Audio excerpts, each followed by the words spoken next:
omukulu Fred Lumbuye si birungi n'akamu ensonga ze ez'okubeera nga munange akomezebwawo mu ggwanga lya Uganda okwongera okubeera nga awera ennemba n'emisango egy'enjawulo zirabika nga ziri serious. Omukulu oyo recently yava nabeera nga munange akola post n'agamba nti abakulu mu ggwanga lya Uganda bali mu kubeera nga bakola enteekateeka okubeera nga munange boogerezeganya ne gavumenti ya Turkey babeere nga munange bamukomyawo mu ggwanga lya Uganda. Abantu abasinga twalowooza nti babyakusaaga oba bintu biri awo bya muzannyo. Omanyi Fred Lumbuye ono, it is not the first time ng'ayogera ekintu ekifaanagana bwe kiranga munange abantu b'enjawulo nga bakutegeeza bakitwala nti ndowooza omukulu oba ayagalamu kasente oba kiranga waliwo n'abavaayo ne bagamba munange Fred Lumbuye twakusondera sente recently kakati no twagala obeere nga ovaayo obeere nga otwa accountability ku sente ezo. Munange ekyeyaleero omukulu Kabanda era ngono yayogeredde ekibiina kya NRM stroke PLU ekikulembera omukulu amanyikiddwa nga General Muhoozi Kayinere Rugaba munange avuddeyo n'abeera nga ayisa obubaka obukambwe eri bannakibiina kya PLU bonna nti waliwo enteekateeka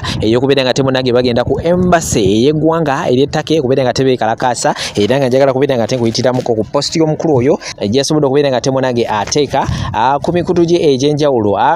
Post eno eri wali ku mukutu gwa X. Omukulu ono David Kabanda awandiise n'agamba nti directive to all PLU members, a demonstration will be held at the Turkish embassy. CC members are expected to lead this demonstration only. The chairman and director legal affairs are excused from participating. All appointed leaders must be present. Failure to attend will be treated as a resignation. Bwatyo mukulu David Kabanda wategeeza nti buli munnakibiina kya PLU ababaka ab'enjawulo buli ali ku position yonna mu kibiina kya PLU balina enteekateeka okubeera nga munange bagenda wali ku embassy y'eggwanga ery'ettaka okubeera nga munange beekalakaasa era nga ategeeza ng'oggyeko chairman ssaako ne director w'ekibiina ekyo munange be batagenda okubeera nga tebalabikako naye abasigadde bonna balina okubeera nga bakola kyonna kyonna ekisoboka babeere nga munange bagenda ku embassy ey'eggwanga ery'ettaka babeere nga munange beekalakaasa. So ensonga nno zikutte wansi ne waggulu era nga General Muhoozi yennyini naye ayongerezaako ku bubaka bwe awandiise n'agamba nti if we were to fight Turkey they would surrender before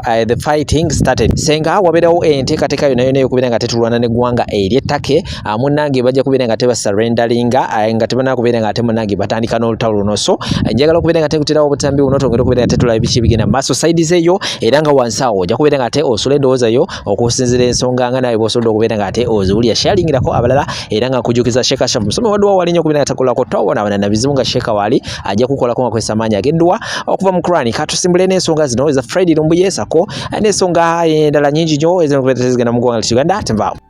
Good morning, Uganda. So I want to talk about Fred Lumbuye. People are still messaging me privately and making comments on the post that he's looking for help. He's needing assistance.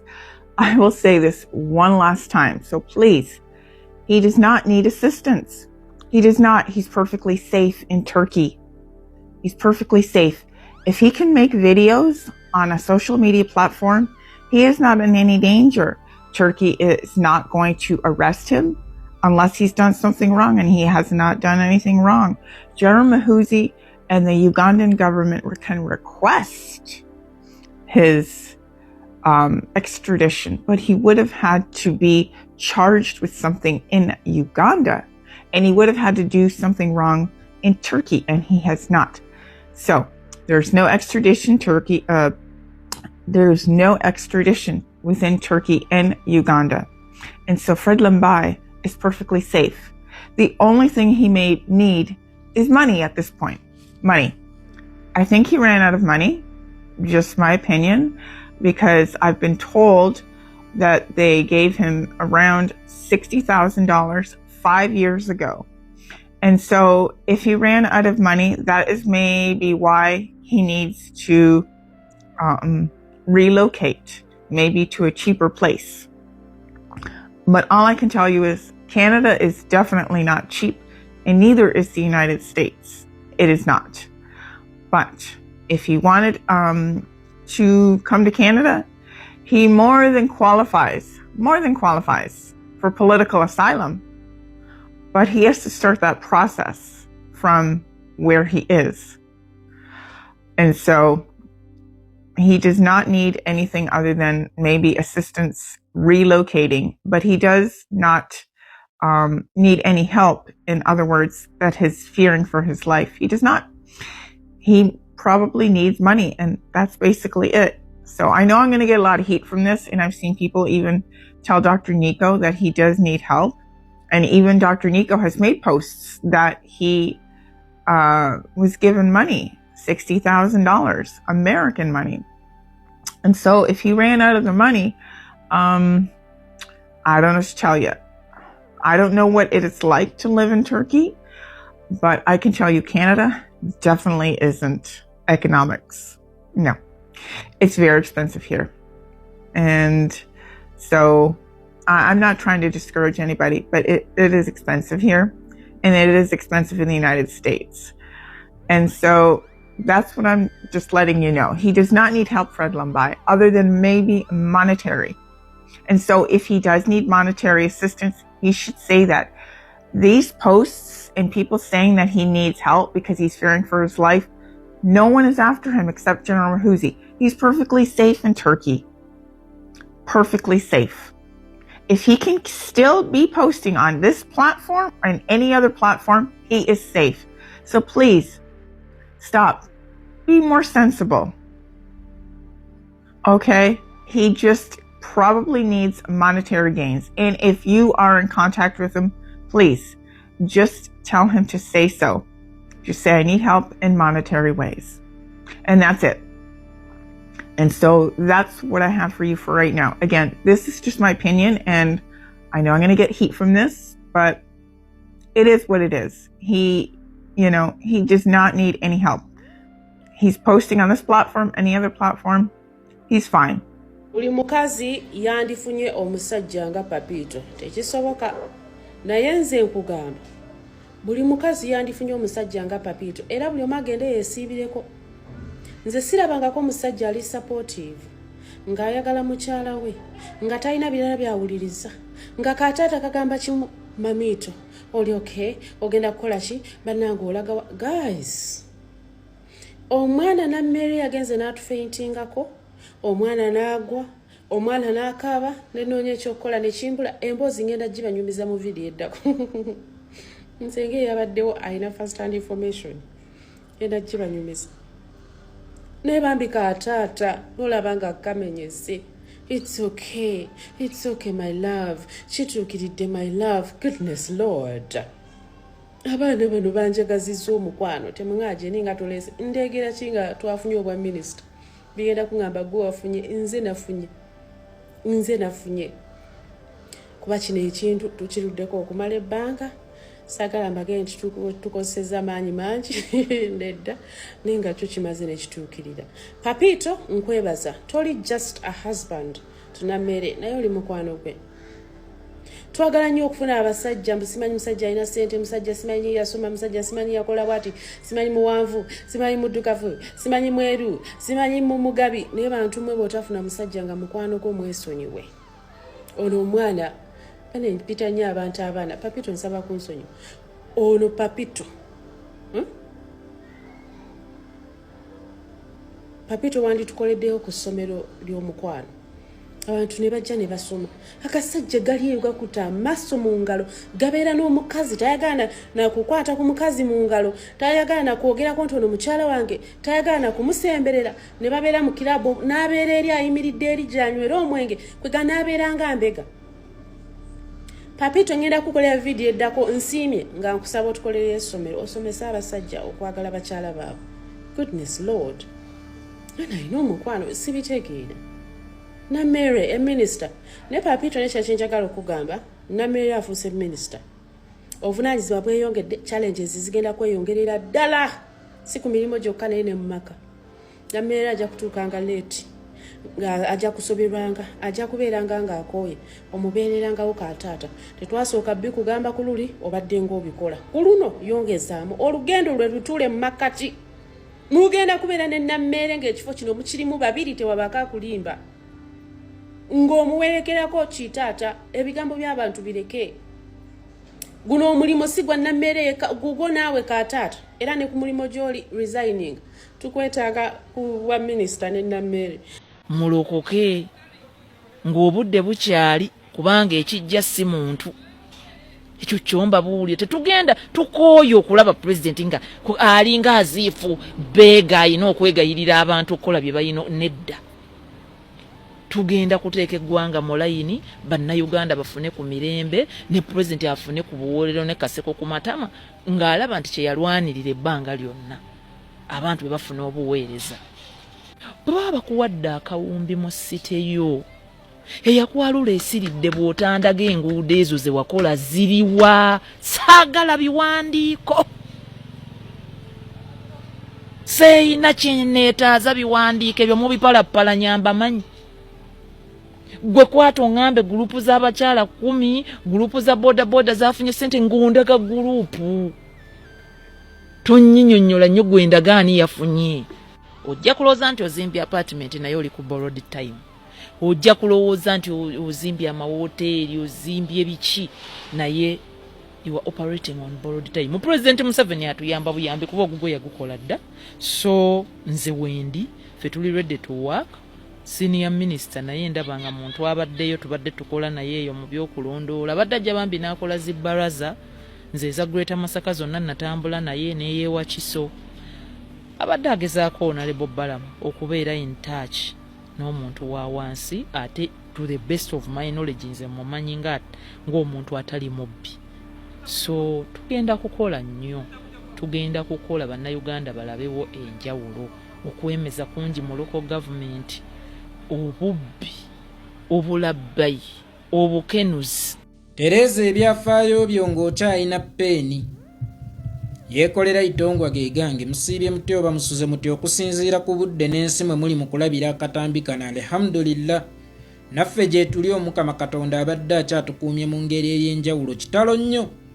Ekyamukulu Kalangwe yafiira mu kabenje ka mmotoka gye buvuddeko era nga yaziikiddwa olunaku olw'eggulo. Nsooka okutuusa okusaasira kwange eri ab'enju ye, omuli mukyala we oba bakyala be, omuli abaana be, omuli ab'eŋŋanda ze, gattako abo ababadde bamulyako mu ngeri ez'enjawulo. Ekyenjawulo ku mufu Kalangwa, abakungubazi baavudde mu kukungubaga ne batandika okuyombagana amaloboozi agabadde gayitiŋŋana nti Kalangwa yatusobya mu ngeri bweti. Obubwavu bwe bubasumbuwa, mujjeeko mu lumbe lw'omugagga, ffe tukaabira wagazi, omusajja ebintu yabyekolera, nammwe mulifiirwa, museke nammwe mulikaaba, ekyenjawulo ffe tukaaba, bayina ke batulekedde. Ano olunaku olw'ejjo mu kumuziika, abaagenze okuziika mwami Kalangwa baafuusa abatereeza ekifaananyi kya mwami Kalangwa. Kalangwa mmwe mubadde mumulabira wala ne mubuuze ku ffe abamusemberedde. Obulungi bw'omuntu tebubeera mu bamusemberedde. Obulungi bw'omuntu bulina n'okubeera mu bamuwulira, kubanga amaloboozi ge musinze okuwulira agalaga obubi bwa Kalangwa gabadde osanga gasinze kuva mu bamuwulira. Sinziira w'osinziira okimanye nti obulamu bwo muzindaalo gugenda kuwaawaala gutya eri mu batakutuukiriddeeko oba batafunye mukisa kutuukirira. Lwaki abakutuukiridde be balina okumanya obulungi bwo? Lwaki abakuli ewala tebalina kumanya bulungi bwo okusinziira ku ngeri omuzindaalo gwo gye guwaawaalamu? Bwe tugenda okuziika abafu tuba tugenze kujaguza legase zaabwe, so si kufuuka ababawolereza. Omufu ekimuwolereza bibeera bikolwa bye byabeera alese emabega. Sigamba nti mwami Kalangwa mubi kubanga nze sifunangako mukisa gumutuukirirako nga bwe mwagaye nti abamutuukirira be bamanyi obulungi bwe, naye okusinziira ku maloboozi agabadde gafubutuka ekayunga awo n'agava mu banne bennyini bwe bambala akasaati ka yero gabadde gooleka obubi bwa mwami Kalangwa oba obukambwe obwa mwami Kalangwa. Tereza ebyafaayo byo ng'okyalina peeni. Peeni kye ki? Bwe bulamu. Otherwise omubiri gw'omufu tegusobola kutereeza byafaayo byagwo. Tewali agenda kukolera edit mu byafaayo byo. Obulamu peeni. Mu buli ky'obukoleramu obeera owandiika byafaayo byo. Era ekitabo ekyo kirisomwa mu kufa kwo. Oba abantu ab'enjawulo bali kisomera ensi mu kufa kwo. Ekibuuzo kiri kimu, olese kitabo kye ekigenda okusomerwa ensi. Ne bwali bamusumba ng'akusabidde nga tobadde musomi togenda kgenda mu ggulu. Ne bwali basheeyi ng'akusaalidde ng'obadde tosaala togenda kgenda mu jjana. Kitegeeza ky'oliba oluvannyuma lw'okufa kwo yeggwa akyekolera. Tebakikukolera. Yeggwa akyepangira. Tebakikupangira.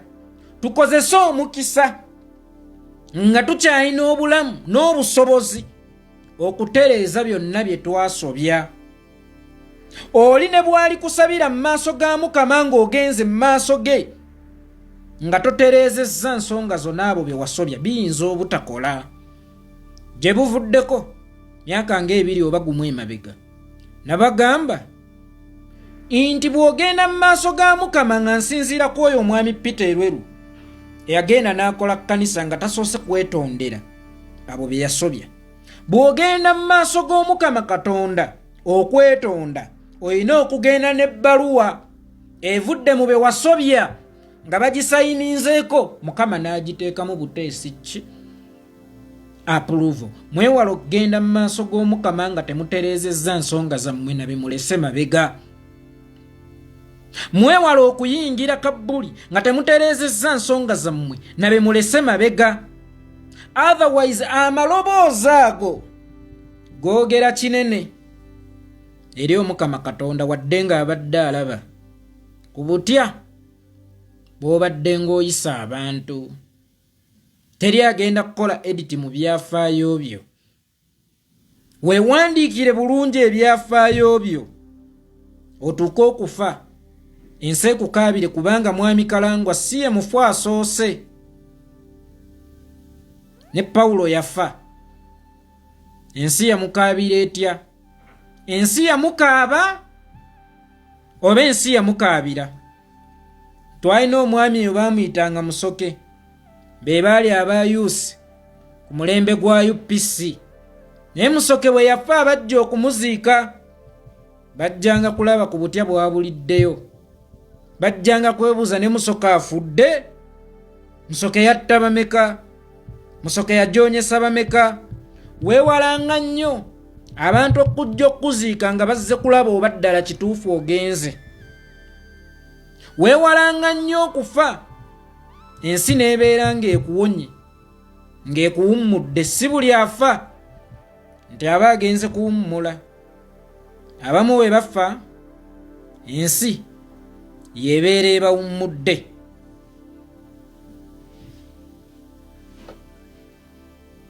Obulamu buno kitabo. Ebikolwa byaffe ye peeni. Ekitabo owandiiseemu ki?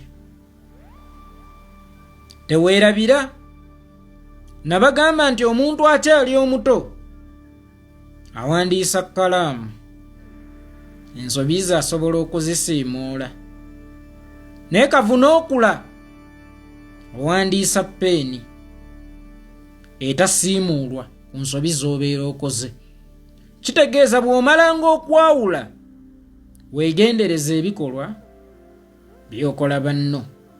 Kyokka ate ekyenjawulo ekiriwo, obwetowaze bukuuzaamu abantu empapula ezo ze bawulira nti wabasobya singa oba olaze obwetowaze ng'okyalina obudde. Bannange tewali agenda kwetondera abantu be wasobya ku lulwo. Bannange tewali agenda kutereeza nsonga zo. Gwe nzikirizza ogenze naye olina abaana abatalina kukkiriza pabuliiki kutyoboola kubanga osigala oli muzadde waabwe. Teweerabira? Abalungi abatuwuliriza era abatulaba olunaku olwaleero tukyaddeko ewa Sheikh Ashraf Dembe.